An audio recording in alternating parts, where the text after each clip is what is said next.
Hey everybody, so today I want to do a wrap-up video for my low voltage outdoor lighting project, and I'll kind of just recap on all the fixtures that were put in, and then we'll talk about the overall cost, and then at the end of the video we'll come back for some shots at night so you can see how things look. So I put a total of 10 fixtures in. They're all these low-cost jelly jar fixtures with a low voltage light bulb in them, and one of them down here at the bottom of my stairs to my pier is mounted on a piling, and then going up the stairs I've got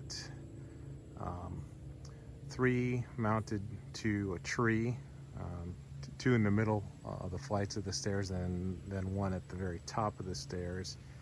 And then once we get up on land, there will be 6 left that are in the ground on posts, and we'll go up there and look at those in a second.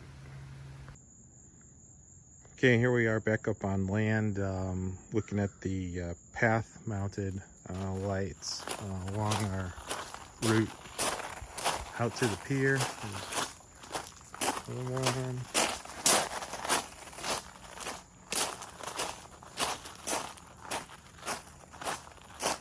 And these are generally 20 to 25 feet apart. I found that works well to light up the path so you can see where you're walking. I don't think you need to put them any closer than that. And here we come to the end of the path, and we're coming up to the top of the stairs, and we got our tree light up there, and then stairs back on down to the pier. Okay, so one of the last things I want to talk about is cost for this project. I think I mentioned in the first video that over the years I've learned that you really can't cheap out on landscape light fixtures, because if you do, they won't last. And so I've kind of gravitated towards using Kichler fixtures. I've got some of those in the front of my house, and those range anywhere from 40 bucks up to $120 for some of those fixtures, but they're good quality and they last. But for the purpose of this pier pathway lighting, I didn't want to spend that much money, but I still wanted something that was going to be tough and durable and last. And actually, I think what I did is probably even better.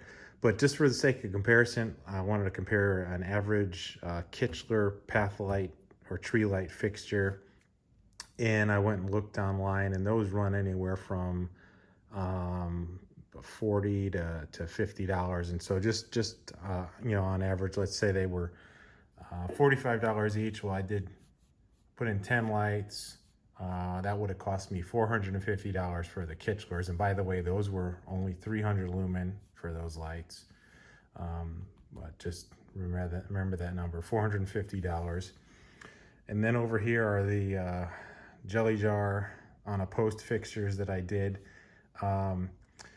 I was paying about $9 for the jelly jar fixture. You can get those as low as $6 if you're not picky about the color, but when I was looking for the black ones, I had to pay $9. The LED low voltage bulb was $5, and so we're talking $14 a fixture.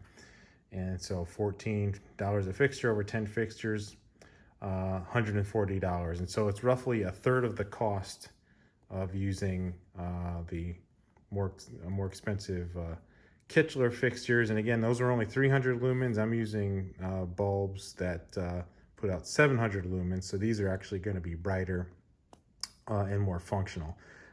In this analysis, I'm not including the costs of the wiring or the transformers or the connections. I would have used that same stuff either way. So this is really kind of a head-to-head comparison of just the fixtures and the lights. And again, so we're about a third of the cost for putting up these jelly jar fixtures, which is quite a bit of savings. We're putting out more light. They're definitely more durable. I think they're gonna last for a long time. So that's a pretty good deal. in terms of savings for what I think is a better light. Now, I used scrap lumber and, you know, screws and stuff that I already had on hand.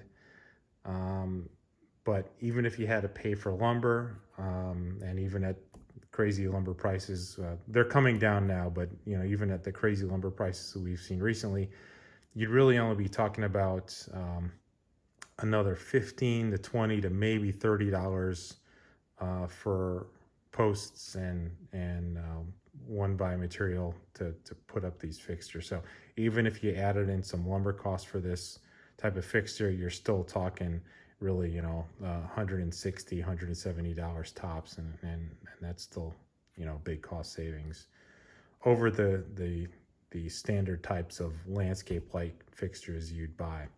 So I think that's it for today. Stick around at the end and I'll have some footage from nighttime, and you can see how everything looks outside. As always, thanks for watching.